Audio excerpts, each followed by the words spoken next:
Hi, I'm going to be going over some problems from pre-calculus with limits from this book with Larson is one of the main authors of this book. Larson is ubiquitous. He's everywhere.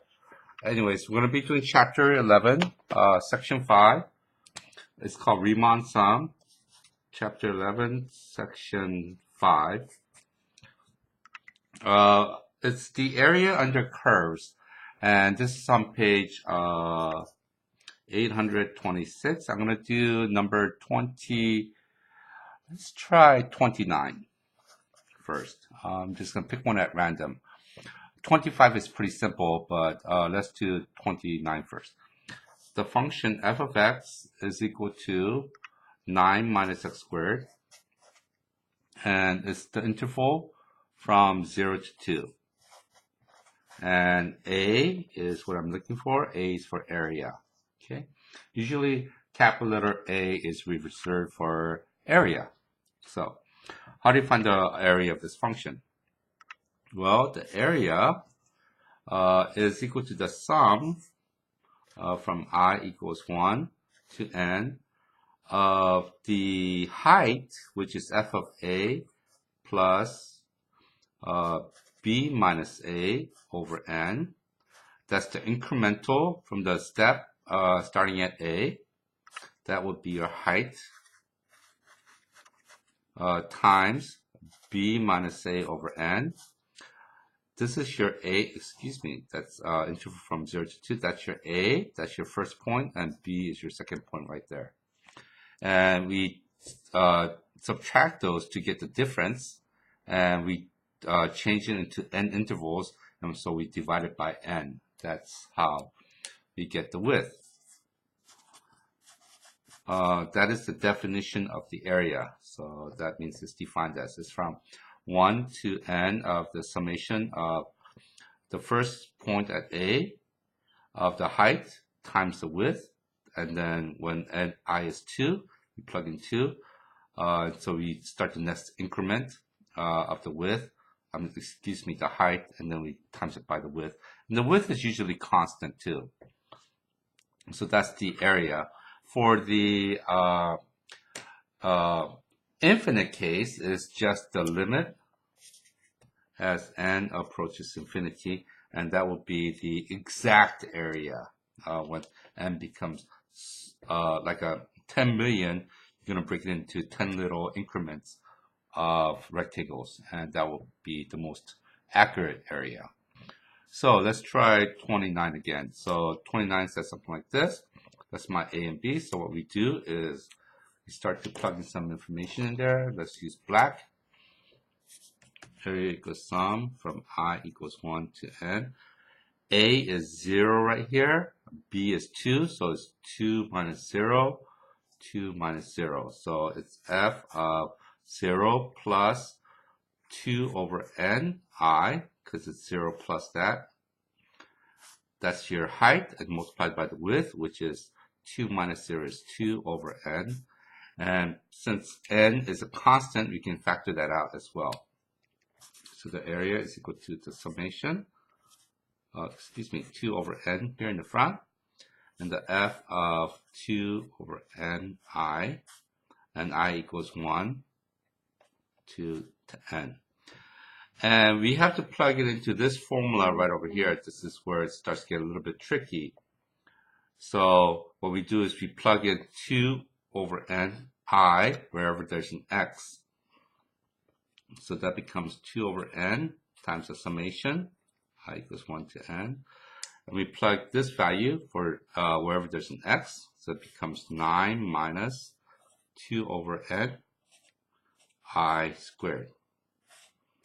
And that would be the setup when you plug it into this function. Okay, so f of 2 over n I becomes f of 9 minus 2 over I squared. 9 minus 2 over I. 2 over n times I squared. This needs a little bit of work. So I'm going to go to the next page right over here. It's a little bit tricky. There's a lot of algebra right here, so be careful. We factor out 2 over n.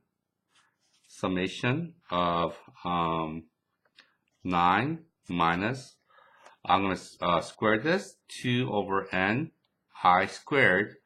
2 over n I times 2 over n I, which becomes 4 over n squared I squared. Okay, I'm not going to put I equals 1 all the way up to n for now. Okay. Sum of the difference becomes the difference of its sum, so it's 2 over n times summation of 9 minus summation of 4 over n squared. That comes out to the front because you can factor out the constant over I squared. That becomes 2 over n. The summation of a constant is the constant times the number of terms minus 4 over n squared times I squared.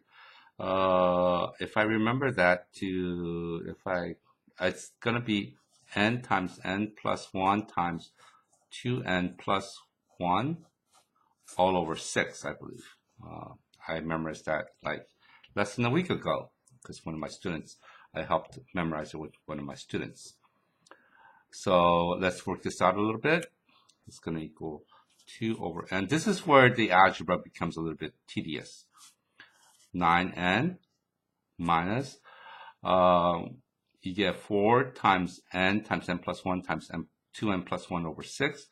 I'm just going to keep it 4 times n plus 1 times 2n plus 1 all over 6. I'm going to distribute the n to both of them. I end up with 18n over n, because that's over 1. So that would be, the n's going to cancel here. It's going to be 18 minus, this n is going to cancel with that n, the numerator and the denominator. So it's 2 times 4, which is 8, times n plus 1 times 2n plus 1 all over 6. And that does not seem right. Let me see why that does not seem right. As n approaches infinity, I'm going to have a little bit of problem. Oh, I forgot n squared here. 6n squared. One of the n's going to cancel. It's going to be 6n squared. Okay? So I forgot to carry the 6n squared over here. So the algebra is a little bit tedious on this. And so if you distribute this out, you're going to get 2n squared plus n plus 2n is plus 3n plus 1 times 8. So it's going to be 18 minus 8 times 2n squared plus 3n plus 1 all over 6n squared. And what you're going to do is you're going to plug in n equals 4 in here and here. See what happens? Plug in 8 in here and here and here. Plug in 50 for n equals 50. N equals 100. And for infinity, what happens is this. As the limit as n approaches infinity equals 18 minus, since it's 8 times 2 is 16n squared, we're looking at the degree, which is the same.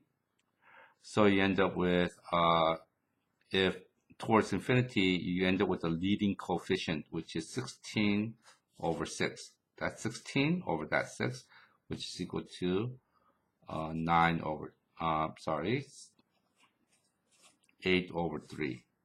So 18 minus 8 over 3 is 8 over 3 is 2 and 2/3. So 18 subtract 2 and 3/3, 18, 17, 16, 15, and 1/3. And I believe that's the answer in the back of the book.